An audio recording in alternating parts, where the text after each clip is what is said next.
And welcome back to Primetime News. And a special welcome once again to our viewers on onespotmedia.com. A defiant response this evening from some street vendors about their practices. The vendors say their operations are clean and can stand up to scrutiny. There is increased spotlight on the group following the shocking images which emerged from Crab Circle last week. But as you'll hear in this report, though many questions are being asked about street vendors and their products, some Jamaicans say they will continue to support the people who make their living in that manner.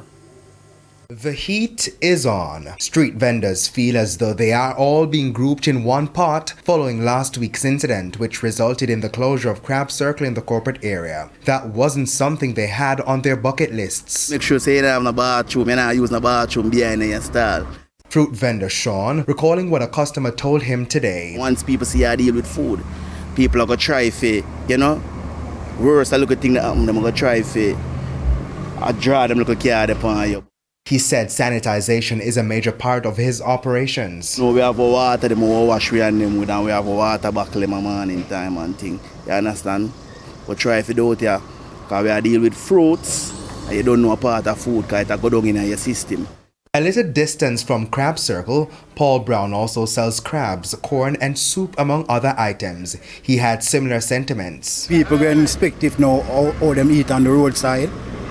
People, if them don't used to you, they might come with the same attitude.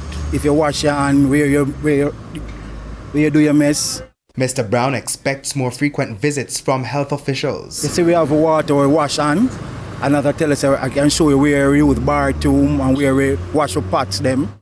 Eagerly, he led the news team to the bathroom and wash station he uses. It's about a minute walk from his stall, and there's running water and a toilet. Your ear have to clean, your pot them have to clean and shine.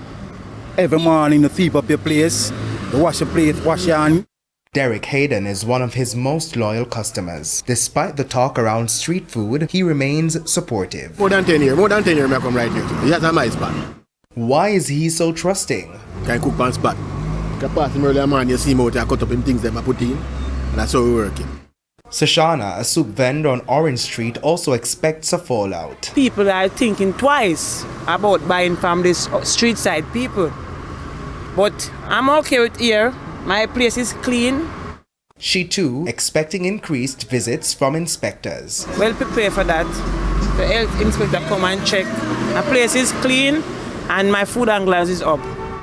Moya Espute, one of her customers, said this. Everybody can see what is taking place. Nothing is hidden and our yard is very close. She said she will continue supporting street food vendors. People like a jerk chicken man, Yeah, we still buy from him same way. You understand, even though no bathroom facility is there, but I will buy from a person where you can obviously see what is taking place. Javon Keys, TVJ News.